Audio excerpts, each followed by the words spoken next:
भारत में नवरात्रि का पर्व विभिन्न विभिन्न परंपराओं द्वारा बड़े हर्षोल्लास से मनाया जाता है, लेकिन इनमें सबसे ज्यादा आकर्षक और खूबसूरत परंपरा जहां नजर आती है वह है पश्चिम बंगाल की दुर्गा पूजा। आंखों के सामने नजर आने लगते हैं भव्य पंडाल, पूजा की पवित्रता, रंगों की छटा, तेजस्वी चेहरों वाली देवियां, सिंदूर खेला, धुनुची नृत्य और भी बहुत कुछ ऐसा दिव्य और अलौकिक जो शब्दों में ना बांधा जा सके।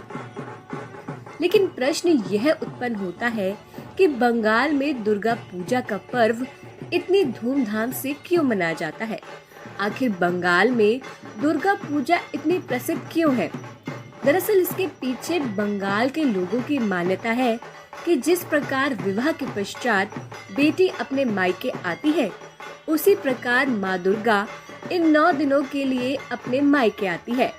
इसी कारण बंगाल के सभी लोग उन्हें प्रसन्न करने का हर संभव प्रयास करते हैं। आइए जानते हैं दुर्गा पूजा के दौरान निभाई जाने वाली बंगाल की कुछ अद्भुत रस्में। कोलकाता में नवरात्रि के दौरान माँ दुर्गा के महिषासुर मर्दिनी स्वरूप को पूजा जाता है। देवी त्रिशूल को पकड़े हुए होती है और उनके चरणों में महिषासुर नाम का असुर होता है। देवी के पीछे उनका वाहन शेर भी होता है। इसके साथ ही दाईं ओर होती है माता सरस्वती और भगवान कार्तिकेय, वहीं बाईं ओर होते हैं भगवान लक्ष्मी गणेश। साथ ही छाल पर भगवान शिव की प्रतिमा या तस्वीर भी होती है।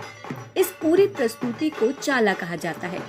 वैसे तो ये प्रतिमाएं 1 सप्ताह पहले ही बनकर तैयार हो जाती हैं, लेकिन माँ के नेत्रों को अधूरा छोड़ दिया जाता है और नवरात्र के प्रथम दिन यानी महालय के दिन चोखुदान यानी नेत्रदान परंपरा के दौरान माँ दुर्गा की आंखों को चढ़ावा दिया जाता है।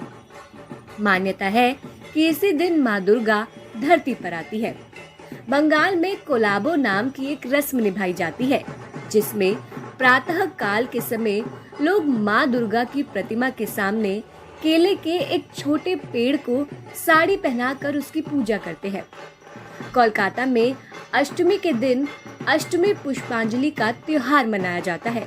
इस दिन सभी लोग माँ दुर्गा को फूल अर्पित करते हैं। बंगाल के निवासी चाहे किसी भी कोने में रहे, लेकिन अष्टमी के दिन सुबह उठकर माँ दुर्गा को फूल जरूर अर्पित करते हैं। यहाँ लोग 2 तरह की दुर्गा पूजा करते हैं। 2 अलग अलग पूजा से अर्थ है, एक जो बड़े स्तर पर दुर्गा पूजा मनाई जाती है जिसे पारा कहा जाता है, और दूसरा बारिद जो घर में मनाई जाती है। कोलकाता में संपूर्ण पूजा के दौरान सबसे प्रसिद्ध है कुमारी पूजा। यह देवी की पूजा का सबसे शुद्ध और पवित्र रूप माना जाता है। देवी के इस रूप की पूजा के लिए 1 से 16 वर्ष की लड़कियों का चयन किया जाता है और उनकी पूजा की जाती है। कोलकाता में संध्या आरती की रौनक इतनी चमकदार और खूबसूरत होती है कि लोग इसे देखने दूर दूर से यहाँ पहुँचते हैं। संगीत, शंख, ढोल, नगाड़ों, घंटियों और नाच गाने के बीच संध्या आरती की रस्म पूरी की जाती है। बंगाल पूजा परंपरा में माँ भवानी की शक्ति और ऊर्जा बढ़ाने के लिए धुनुची नृत्य किया जाता है। यह नृत्य सप्तमी से शुरू होता है और नवमी तक चलता है। दशमी के दिन यानी पूजा के आखिरी दिन महिलाएं सिंदूर खेला खेलती हैं। इसमें वह एक दूसरे पर सिंदूर से रंग लगाती हैं। इस दिन बंगाल की सड़कों में हर तरफ केवल भीड़ ही भीड़ दिखती है। इस दिन यहाँ माँ दुर्गा की मूर्ति का विसर्जन किया जाता है और इस तरह माँ दुर्गा अपने परिवार के पास वापस लौट जाती है। इस दिन पूजा करने वाले सभी लोग एक दूसरे के घर जाते हैं और शुभकामनाएं और मिठाइयाँ देते हैं। बंगाल का सच्चा और पवित्र सौंदर्य देखना है तो इन 9 दिनों में कोलकाता अवश्य जाना चाहिए। जय माँ दुर्गा।